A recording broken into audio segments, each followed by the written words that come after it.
એક ગુરુજીએ સંદેશો પોતાના પ્રવચનમાં આપ્યો છે કે ભોગ અતિથિ રૂપી આવે છે અને યજમાન થવા લલચાવે છે.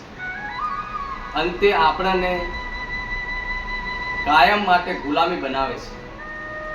જે ભવિષ્યમાં રાચે છે તે નિરાશા જ મળે છે.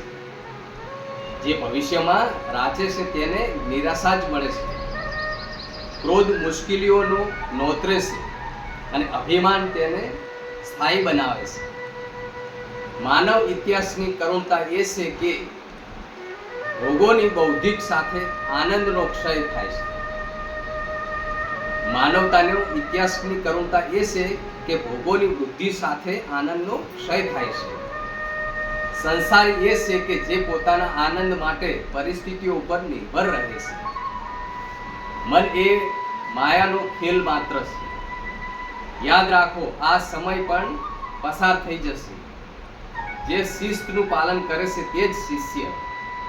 તમે શું પ્રાપ્ત કરી શકો છો તેના ઉપર આનંદનો આધાર નથી, પરંતુ તમે શું આપી શકો તેના ઉપર આનંદનો આધાર છે. જાગૃતિ અને આધારની પૂર્વક જીવન એ છે સાચી સાધના છે. જાગૃતિ અને સાવધાની પૂર્વકનું જીવન તે જ સાચી સાધના છે. કર્મ ઉત્તમ રીતે કરો, ફળની ઈશ્વર ઉપર છોડી દો.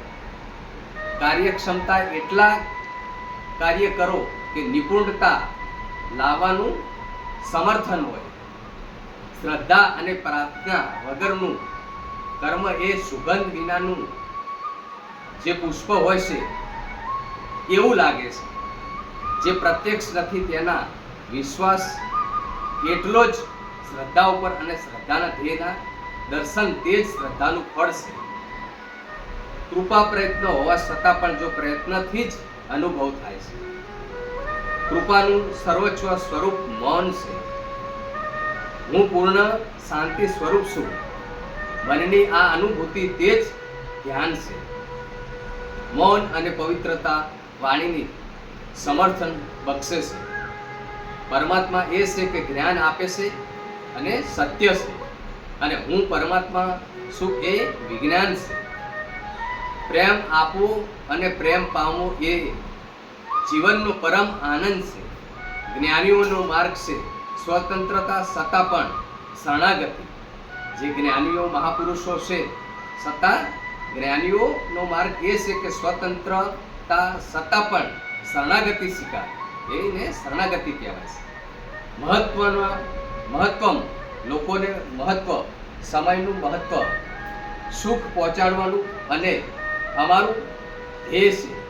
જય માતાજી. રાધે રાધે.